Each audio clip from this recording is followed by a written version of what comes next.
Hi guys, welcome to true north. मेरा नाम है Anahat Kalsi. Today is the 22nd of March 2024। हम आज के लेक्चर में कवर करेंगे आज के करंट अफेयर्स। तो स्टार्ट करते हैं। तो सबसे पहले आर्टिकल में हम देख रहे हैं कि इंडिपेंडेंट इंडिया की हिस्ट्री में पहली बार जो है किसी सिटिंग चीफ मिनिस्टर को अरेस्ट किया गया है। Arrest has been made by the Enforcement Directorate, जो इंडिया की फाइनेंशियल क्राइम्स एजेंसी है। अरेस्ट कर लिया गया है दिल्ली के चीफ मिनिस्टर अरविंद केजरीवाल को। This arrest has been made in connection with the liquor policy case. ठीक है, तो जानते हैं ये केस क्या है। तो दिल्ली की जो सरकार है वो एक एक्साइज पॉलिसी लेकर आई थी इन रिलेशन टू लिकर 2021-22 के पीरियड के लिए। अब this policy was later on scraped. तो ईडी का ऐसा क्लेम है कि जो आम आदमी पार्टी के लीडर्स हैं, इन्हें जो है ये पॉलिसी लाने के लिए किकबैक्स मिले हैं वर्थ 100 करोड़। तो ये जो लिकर स्कैम है उस केस में अरविंद केजरीवाल, जो कि दिल्ली सीएम हैं, उन्हें कर लिया गया है अरेस्ट। पार्टी का कहना है कि even after the arrest he is going to hold the post of CM. तो आगे हम देखेंगे क्या बनता है। रिलेटेड न्यूज़ में हम ये देख सकते हैं कि इससे पहले सेम ही केस में दिस लिकर पॉलिसी केस, जो उस समय दिल्ली के डिप्टी सीएम थे मनीष सिसोदिया, उन्हें जो है अरेस्ट कर लिया गया था इन मार्च 2023। आगे चलते हैं। आगे देख रहे हैं हम स्पोर्ट्स की न्यूज़। तो tennis tournament BNP Paribas open में चैंपियंस कौन रहे? तो सिंगल्स टाइटल जीते हैं। ऑप्शन बी है correct answer, Carlos Alcaraz and Iga Swiatek. तो और देखते हैं इसके बारे में। तो बीएनपी परिबास ओपन को इंडियन वेल्स ओपन भी कहा जाता है because of the place where it is conducted. तो ये एक एनुअल प्रोफेशनल टेनिस टूर्नामेंट है जो होता है इंडियन वेल्स टेनिस गार्डन्स में, जो कि कैलिफोर्निया में यूएसए में है। ठीक है, अब इसमें जो है मेंस सिंगल टाइटल जीता है कार्लोस अल्कराज ने, जो कि स्पेन से हैं। इन्होंने हराया डेनियल मेदवेदेव को, जो कि रशियन है। और विमेन सिंगल टाइटल जीता है पोलैंड की ईगा स्वाइटेक ने बाय डिफीटिंग ग्रीस की मरिया सकारी। ठीक है, तो ये हमने देखा tennis tournament BNP Paribas open. Recently जो है नेशनल कमीशन फॉर विमेन ने आरपीएफ यानी कि रेलवे प्रोटेक्शन फोर्स के साथ एक एमओयू साइन किया है। तो क्वेश्चन है कि उसका एम क्या है। So the aim of signing this MOU is to combat human trafficking. ठीक है, और जानते हैं इसके बारे में। तो साइन किया गया है MOU to combat human trafficking. Basically NCW और आरपीएफ मिलके जो है ह्यूमन ट्रैफिकिंग को रोकने की कोशिश करेंगे, जो ह्यूमन ट्रैफिकिंग रेलवे नेटवर्क का इस्तेमाल करके होती है। और जो ट्रैफिक्ड विमेन है उनको रेस्क्यू करने के लिए स्टेप्स लिए जाएंगे। यहाँ पे थोड़ा सा जान लेते हैं नेशनल कमीशन फॉर विमेन के बारे में। This body was established on 31 January 1992 under the national commission for women act 1990। तो 1990 के एक्ट के अंदर ये बॉडी बनी 1992 में। ये बॉडी जो है एडवाइस करती है गवर्नमेंट को on women related policies. Current chairman है, यहाँ पे आप देख सकते हैं, Rekha Sharma. She is the current chairperson. और एनसीडब्ल्यू का जो हेड क्वार्टर है वो है न्यू दिल्ली में। तो आगे हम चल रहे हैं मिसलेनियस सेक्शन में। तो इसमें सबसे पहले हम देख रहे हैं एक इंटरनेशनल शूटिंग कंपटीशन हुआ है पोलैंड के व्रोक्लॉ में। इसका नाम है ग्रैंड प्री व्रोक्लॉ डोलनेगा स्लास्का। इसे अगर आप सर्च करेंगे तो आपको पोलैंड ग्रैंड प्री या फिर पोलिश ग्रैंड प्री लिखा हुआ भी मिलेगा। बट वो नाम जो है is also used for the very big racing event. तो उससे कंफ्यूज ना करें, इसलिए मैंने इसका एग्जैक्ट नाम जो है वो लिखा है। ठीक है, तो इंटरनेशनल शूटिंग कंपटीशन है ये, जहाँ पे इंडिया ने बहुत बढ़िया परफॉर्म किया है। 6 मेडल्स जीते हैं इस इंटरनेशनल शूटिंग कंपटीशन में, जिसमें से कि 2 गोल्ड हैं। तो जो 2 गोल्ड मेडलिस्ट हैं शूटर्स इंडियन, उनको देख लेते हैं। तो अखिल श्योरेन एंड अनीश भनवाला जो हैं, इन्होंने इंडिया के लिए गोल्ड जीता है in this competition held in Poland. आगे हम देख रहे हैं महाराष्ट्र गौरव अवार्ड। तो रिनोन्ड इंडियन डांसर हैं डॉक्टर उमा रेले। ये जो हैं नालंदा नृत्य कला महाविद्यालय जो कि मुंबई में है उसकी प्रिंसिपल भी हैं, and she has been awarded for her contribution to Indian classical dance specially Bharatanatyam. ठीक है, तो रिनोन्ड इंडियन डांसर हैं उमा रेले, उन्हें जो है महाराष्ट्र गौरव अवार्ड से सम्मानित किया गया है। आगे हम देख रहे हैं टूरिज़्म कैपिटल ऑफ नेपाल जो है किसे डिक्लेयर किया गया है। तो नेपाल के जो पीएम हैं पुष्प कमल दहल, उन्होंने डिक्लेयर किया है पोखरा को as the tourism capital of Nepal.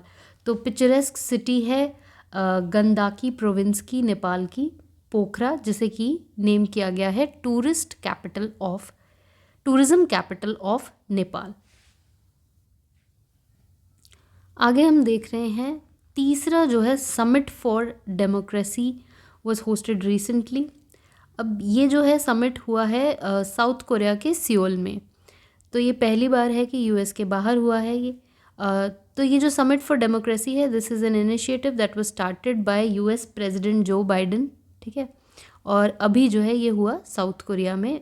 देश के प्रधानमंत्री नरेंद्र मोदी ने भी इसमें वर्चुअली जो है पार्टिसिपेट किया। ठीक है, समिट फॉर डेमोक्रेसी। नेक्स्ट हम देख रहे हैं सीआरपीएफ डे। तो सेंट्रल रिजर्व पुलिस फोर्स जो है सेलिब्रेट करती है CRPF day on the 19th of March. ठीक है, तो इसका हम जान लेते हैं कि why this day is commemorated. तो 19 मार्च 1950 में क्या हुआ था कि सरदार वल्लभ भाई पटेल जो कि उस टाइम के इंडिया के होम मिनिस्टर थे, उन्होंने प्रेजेंट किया था प्रेसिडेंट्स कलर्स टू सीआरपीएफ।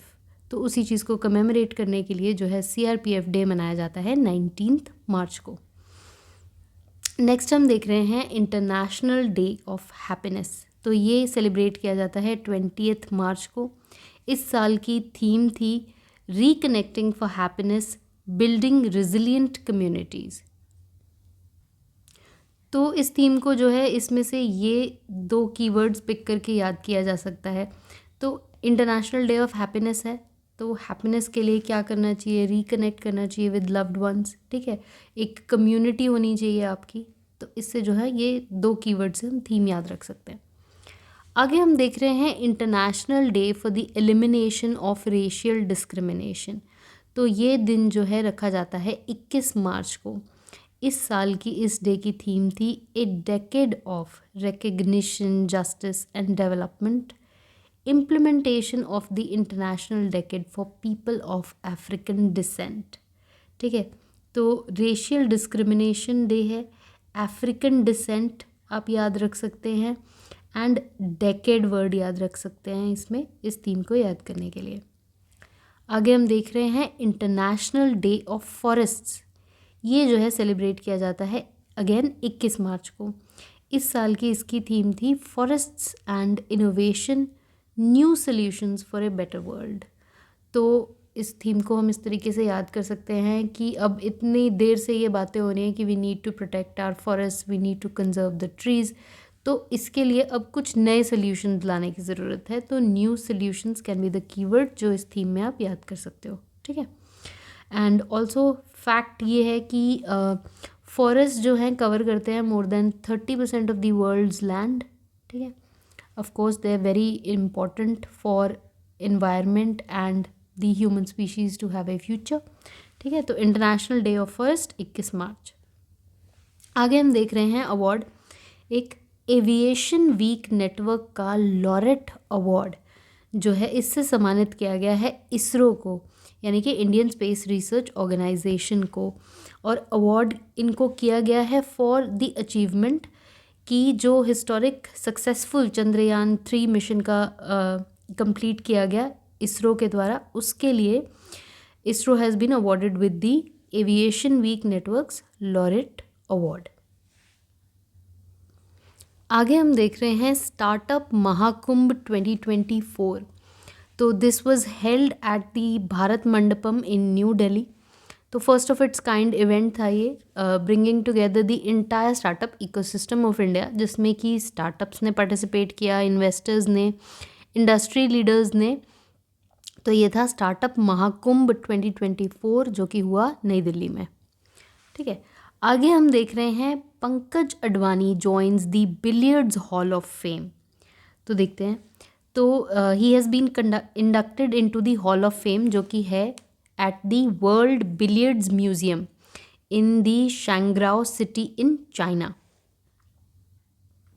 तो पंकज अडवाणी जो हैं इंडियन बिलियर्ड्स प्लेयर हैं, स्नूकर प्लेयर हैं प्रोफेशनल, एंड IBSF के 27 टाइम वर्ल्ड चैम्पियन हैं। ठीक है, ये है international billiards and snooker federation. तो इसके 27 टाइम चैम्पियन हैं ये, जिन्हें कि वर्ल्ड बिलियर्ड्स म्यूजियम जो है चाइना में, उसके हॉल ऑफ फेम में इनको इंडक्ट किया गया है। ठीक है, तो this is an honour for him, big honour for him. आगे हम देख रहे हैं नए DG ऑल इंडिया रेडियो के अपॉइंट हुए हैं। So new DG of All India Radio appoint किया गया है मौसमी चक्रवर्ती को। ठीक है, तो आज के करंट अफेयर्स में इतना ही। तो कल के करंट अफेयर्स में से 2 क्वेश्चंस हम देख लेते हैं। आप इसके आंसर जो हैं कमेंट करके बताइए। Let's test your memory. तो पहला क्वेश्चन है, कौन सी कंपनी है जो कि इंडिया का पहला रॉकेट लॉन्च करने जा रही है from A private launch pad. तो प्राइवेट लॉन्च पैड से लॉन्च किया जाने वाला पहला इंडियन रॉकेट कौन सी कंपनी है इसके पीछे? ऑप्शंस हैं आपके ISRO, SpaceX, Agnikul Cosmos, Hindustan aeronautics limited. ठीक है, तो आंसर करके बताएं। सेकंड क्वेश्चन है आपका, who has won the 2023 Saraswati Samman for literature? Options हैं आपके Amitabh Ghosh, Prabha Varma, Sivasankari and Ruskin Bond. So आज के लिए इतना ही। Hope you enjoyed this lecture. अगर आपको अच्छी लगी हो video, please drop a like and subscribe to the channel. Also अगर आपको आज के लेक्चर की PDF चाहिए हो तो आप डिस्क्रिप्शन बॉक्स में से टेलीग्राम के लिंक पे जा सकते हैं। The file is available over there. और जो PDF है उसमें आपको मॉक क्वेश्चंस जो हैं उस डे के मिल जाएंगे। तो आज के प्रैक्टिस क्वेश्चंस जो हैं 10 टॉप MCQs उसमें आपको अवेलेबल रहेंगे, आप डाउनलोड कर सकते हैं। Okay then, have a wonderful day.